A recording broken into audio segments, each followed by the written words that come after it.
बेटा कि 3 अवस्था तक संसार में जीवन लगाना चाहिए। बाल अवस्था हो गया खेलने की अवस्था, कुमार अवस्था हो गया शिक्षा का अवस्था, कमाने का अवस्था धीरे धीरे उसी में शुरू होता है। एक मध्य अवस्था होती है जिसमें आदमी को हर चीज कमा के रख लेना चाहिए। लेकिन जब चौथा अवस्था आता है, जब बाल पकने लगे, कान एकदम अवरूढ़ हो जाए, सुनने योग्य ना हो, तो संसार की व्यथाओं से अब दूर हट जाना चाहिए। तो महाराज अवधेश को लगा कि अब हमें भगवान की सेवा करनी चाहिए, भगवान की भजन करना चाहिए। तो उनके मन में विचार आया कि क्यों ना हम राम को राजा बना देते हैं, राम को गद्दी पर बिठा करके राम को आरती उतार ले, राम का दर्शन कर लें, फिर हम भगवान भजन में लग जाते हैं।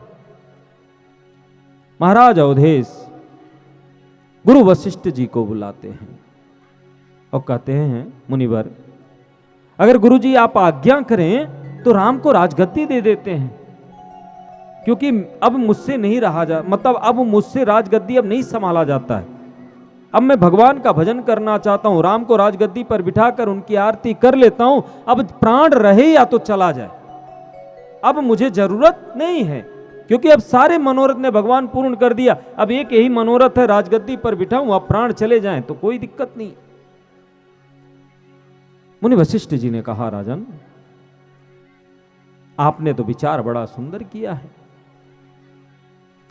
महाराज अवधेश ने कहा कि अगर गुरुजी आप तिथि मुहूर्त निर्धारित कर दें तो राम जी को गद्दी पर उसी तिथि उसी समय बिठा देते हैं। महाराज अवधेश को गुरु वशिष्ठ जी ने कहा, सुनो राम जी सुदिन सुमंगलु तब ही जब राम होई जुबराजु। राम जी जिस दिन गद्दी पर बैठ जाए समझ लेना कि शुभ मुहूर्त है, क्योंकि गुरु वशिष्ठ जी को पता था कि राम अब राजगद्दी पर नहीं बैठेंगे, विवाह के बाद इनको वन जाना है। इसलिए उन्होंने शुभ मुहूर्त शोध नहीं किए। महाराज अवधेश से कहते जिस दिन राम राजा बनेंगे उसी दिन समझ लो कि राजगद्दी पर बिठा दो। लेकिन महाराज एक बार पंच लोगों से मत ले लो, जो सचिव हैं, जो मंत्री हैं, एक बार उनका भी विचार विमर्श ले लो, जो प्रजा हैं उनका भी विचार विमर्श ले लो, उनके मन में क्या है। महाराज अवधेश सभी को बुलाते, जो मेन मुखिया थे सबको बुलाया गया।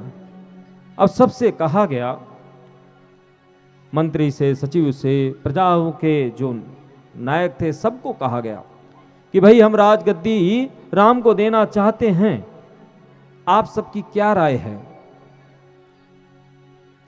सबने क्या कहा, महाराज आप कोटि वर्ष जियो, आपको आपकी आयु में अगर कमी पड़े तो मेरी भी आयु ले लो।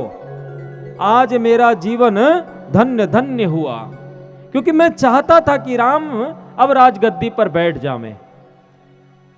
तो महाराज अवधेश को लगा कि कहीं मेरे राज्य में प्रजाओं को इतनी कष्ट होने लगी। महाराज अवधेश ने कहा कि क्या मेरे राज्य शासन में आप लोगों को कष्ट था क्या। बोले नहीं महाराज, आपके राज्य में मुझे किसी प्रकार का कष्ट नहीं था, लेकिन जब से सीताराम को साथ में हम सब ने देखा है तब से हम सबकी विचार बन गए हैं कि अब राम को राजा बना देनी चाहिए, क्योंकि उनका दर्शन पाने की जब जब आवे तो उनके दर्शन पावे, इसी बात को लेकर के सारी प्रजा की राय है। तो महाराज अवधेश बोले तो यही तो राय मेरी भी थी, फिर गलत नहीं है, फिर सही है। महाराज अवधेश ने कहा कि मेरे गुरुजी अब आज्ञा आप करें, अब करना क्या है। तो गुरु वशिष्ठ जी ने कहा, सुनो राजन, नदियों का जल मंगाया जाए, कुएं का जल मंगाया जाए, वनस्पति मंगाया जाए, सारी व्यवस्थाएं की जाए जिससे हम राज पूजा करते समय हमें किसी वस्तु की कमी ना हो। तो सारे प्रजा पीछे से बोले, महाराज सारी व्यवस्था पहले से करके रखी गई है, आप केवल आज्ञा करो कब देना है। इतना सुनती अवध की प्रजा मानो जो काम आपको कल परसों तक करना था वो आज ही करके बैठ गए लोग। नदी का भी जल ला के रखा गया, समुद्र का भी, गंगा जी का भी, सबका जल ला के रख दिया गया, सामग्री भी व्यवस्था कर दी गई है। तो बोले महाराज अब गुरु वशिष्ठ जी ने कहा, सुनो राजन, तो कल राम को जब राजगद्दी पर बिठाना है तो उनको व्रत करना होगा, नियम है, संयम है, सदाचार, फलाहार करना होगा। तो महाराज अवधेश ने कहा, सुनो गुरुजी, अगर आप जाकर राम को बता देते क्या नियम है, कैसा करना है, तो कृपा होती। गुरु वशिष्ठ जी राम जी के पास जाते हैं। गुरु वशिष्ठ जी राम जी के पास जाते हैं।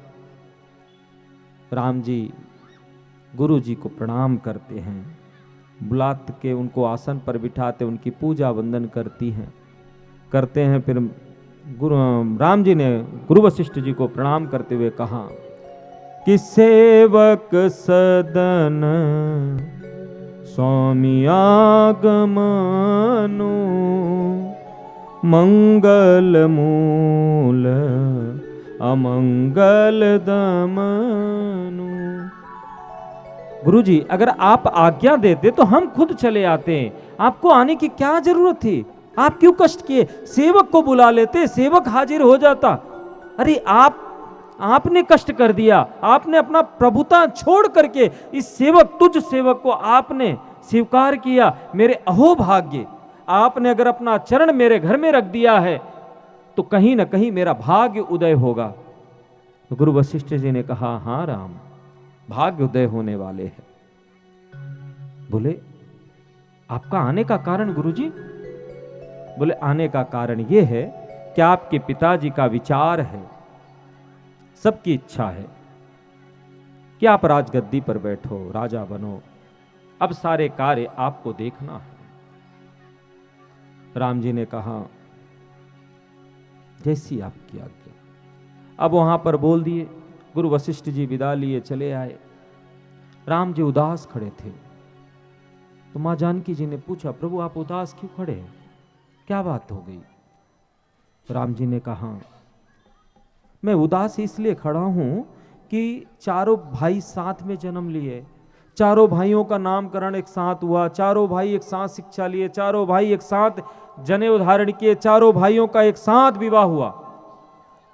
फिर भी अगर राज्य देना है रघुवंश को तो एक अकेले मुझे क्यों दिया जा रहा है? ये रघुवंश की जो नीति परंपरा है ये मुझे अच्छी नहीं लगी। क्यों? ये क्या बड़ा भाई अगर सही ना हो, अगर रघुकुल में अगर बड़ा बेटा सही ना हो तो भी रघुकुल वाले ऐसे हैं कि पहले बड़े बेटे को राजगद्दी पर बिठा देना चाहते हैं। अरे ये अन्याय है, ये ऐसा क्यों कर रहे हैं लोग?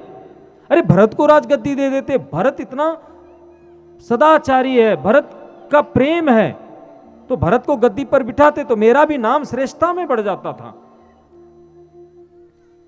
कि भाई भरत सम्राट के राजा हैं ये, और ये राजा के बड़े भाई हैं राम, तो इसी मेरा मान सम्मान प्रतिष्ठा और बढ़ जाता था। छोटे को देते तो बड़ा का अपने आप मान सम्मान बढ़ जाता था। अब मुझे मिला तो छोटे भाई को ऐसा बोला जाएगा, अरे राजा के छोटे भाई हैं, ते सम्मान कहां तक सही है? इस बात को लेकर मैं काफी चिंतित हूं। इतने में देवर्षि नारद जी ब्रह्मा जी के द्वारा भेजे गए थे। अध्यात्म रामायण में वर्णन आता है कि ब्रह्मा जी देवर्षि नारद जी को भेजे थे, क्योंकि जब राजगद्दी की घोषणा हुई थी तो सारे देवता आपस में लगे परेशान होने कि राम जी गए थे रावण का वध करने, ये तो राजगद्दी पर बैठ गए तो फिर रावण का मरना तो फिर तय नहीं होगा।